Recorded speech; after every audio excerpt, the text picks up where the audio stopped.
What's going on, guys? Welcome back to WWE Network and Show, where I, Graham G.S. Matthews, break down all the original content you watch on the WWE Network and on Peacock. And today we're talking the July 13th, 2024 edition of the SmackDown LowDown. Megan Morant, Scott Stanford open up the episode, running down the biggest headlines from Friday's show, including recapping the closing segment, opening segment, some of the developments within the women's division, tag team division, mid-card division, pretty much everything that happened on the show on Friday. Before replaying Naomi beating Blair Davenport, followed by the backstage attack with Davenport attacking Naomi right afterward. We hear from Blair Davenport backstage with Byron Saxton. Blair says that things will be over when she says things are over, and she also teases having made new friends, mentioning that Naomi's really respected and she has friends in Michin and Bayley. She may have made some friends of her own. So it sounds like we're headed for a 6-woman tag team match, if I had to take a guess. Bayley, Naomi, and Michin against Blair, Nia, and Tiffany. So we'll see if that match gets made official. Probably not for next week, but maybe the week after, going into SummerSlam, we'll see.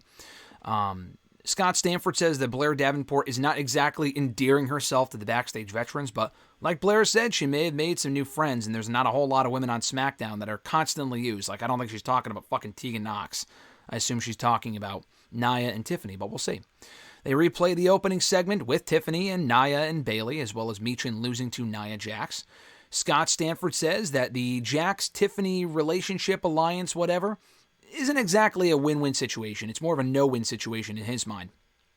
Either Nia beats Bayley, and Tiffany is always, on her back, not looking out for her, but she always has to look out for Tiffany potentially cashing in the contract, or Tiffany does cash in on Bayley or Nia, and Nia's pissed at Tiffany for becoming champion. So it's not exactly a win-win relationship, he mentions.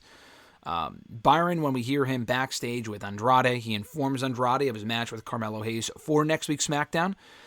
Andrade, he speaks Spanish, some of the promos, so some of it I couldn't understand, but he does say that he relates to Carmelo Hayes. He relates to Carmelo Hayes in the sense that he also acted like that earlier on in his career, when he was younger, he says.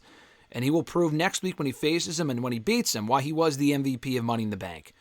Why that even really matters, I don't know. I don't know how many people in the first place were even calling Andrade the MVP of the men's Money in the Bank ladder match. He had a great showing, but so did so many other people in that matchup, so not really sure why that matters. But Scott Stanford says it will be a great match, and it's going to show who wants it more on SmackDown as they look to move up the totem pole on Friday nights.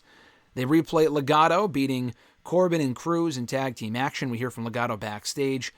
Berto says that Santos helping them was not an assist. That's simply what Familia does. Escobar says that they outnumber Corbin and Cruz, and if they really want to make it a fair fight, they got to go find some friends of their own. Scott Stanford teases more matches between Apollo Crews and Baron Corbin against Legado. They replay the tag team title match with DIY beating A-Town Down Under again to retain the WWE tag team titles, as well as the show closing segment with Jacob Fatu attacking DIY and Austin Theory, and also laying out Cody Rhodes and Randy Orton and that whole segment that closed the show. Scott Stanford says that Cody needs more backup. Kevin Owens isn't around right now, and Randy Orton got laid out at the end of the show pretty brutally, so he's going to need more backup if he really wants to engage in another war with the Bloodline. And then to close out the show, they hype up Logan Paul's return to SmackDown next week to respond to LA Knight's SummerSlam Challenge for the United States Championship. Pretty straightforward show here. I mentioned last week that Kathy Kelly and Jackie Redmond were doing the interviews on SmackDown LowDown last week.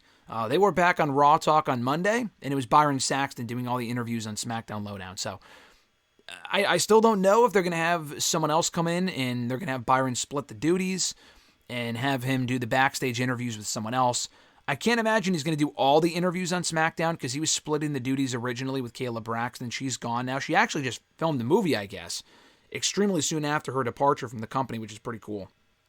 Beyond Raw, they have Kathy Kelly and Jackie. And they shouldn't have to go to Raw and SmackDown. They should just bring in someone else for SmackDown. Unless Byron can do it all, which is totally fine. I don't know if they have someone in NXT, but this is why they should not have let go of Mackenzie Mitchell, because they have Sarah Schreiber doing the interviews now, as well as Kelly Kincaid, or whatever her name is from Ring of Honor. That wasn't her Ring of Honor name. I think it was something Quinn, or whatever her name was in Ring of Honor. But she does it in NXT as well as Sarah Schreiber. They could have just had Sarah Schreiber do SmackDown in a position like this and have Mackenzie Mitchell continue doing NXT, but they got rid of Mackenzie, so now they're kind of in a pickle. But Maybe they'll figure it out, maybe they won't, maybe it's still going to be Byron, who knows. But anyway, as far as this edition of SmackDown LowDown, solid stuff, really nothing worth noting. The Legato promo was fine, the Blair Davenport promo was fine. Her words will mean nothing unless she fucking wins a match. So I thought her promo was okay, but we'll see where it goes. Andrade making, I think, his SmackDown LowDown debut. I'm not sure if we've seen him on SmackDown LowDown prior to this point. I don't think so. So it was nice to see him, hyping up his match with Carmelo for next week. It was a decent show that moved stuff along, heading into next week's edition of SmackDown. So it was effective in that respect. Thank you guys for checking out my review of the show. I appreciate it. Be sure to like the video, drop a comment, share the video, and subscribe to the channel for more daily content. Have an awesome one, folks. I'm Graham G. Matthews, and I'll catch your ass down the road.